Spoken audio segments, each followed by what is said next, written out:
Kenneth! Are you aware na magkaka-penalty tayo pag hindi nasubmit yung report sa agency ngayong umaga? Sir, sorry po. Hindi ko pa po tapos sir yung report eh.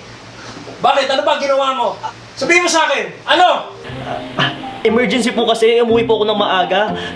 Kasi po, bumaha daw po sa bahay namin at naiwan ko pong nakabukas yung gripo sa kwarto. Ay, sa banyo po pala. Sa banyo, naiwan ko po.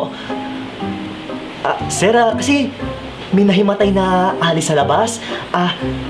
Tinulungan ko po siyang makarating sa ospital. Kawawang-kawawa po eh, may kasama pang bata. Yun po. Sir, grabe po kasi talaga yung yung LBM ko kahapon.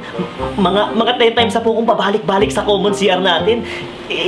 Nakakahiya po kaya umalis na po ako ng maaga. Sir, totoo po niyan. Hindi ko po siya natapos kasi naubusan na po ako ng oras kahapon. Sobrang burnout na po kasi talaga ako sa work ko eh. Kaya yun po, kumain ako, tapos nagpahinga po ako, tinry ko mag-relax. Tapos, hindi ko po namalaya, naubusan na po ako ng oras sa kaka-internet, saka sa mobile games. Ano ba naman, Kenneth? Nakapaglaro ka pa ng mobile games? Nakapag-isip ka pa kung paano mag-relax? Samantalang may report kang due today. Unbelievable! You should be fired for this! Sir, pasensya na po talaga. Pero sana po mabigyan niyo pa po ako ng chance. Alam ko naman po yung mali ko eh. Kaya yung penalty po, kahit sa sweldo ko na lang po ibawas.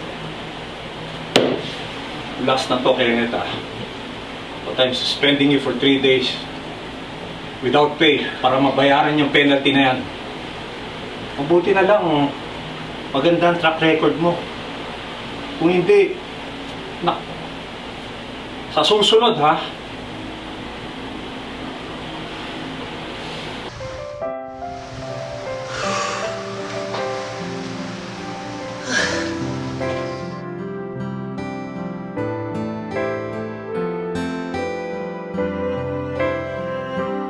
Ang taong tapat at nais itama ang mali ay nabibigyang tawad at pagkakataong makabawi. Isang paalala mula sa Change Foundation Incorporated.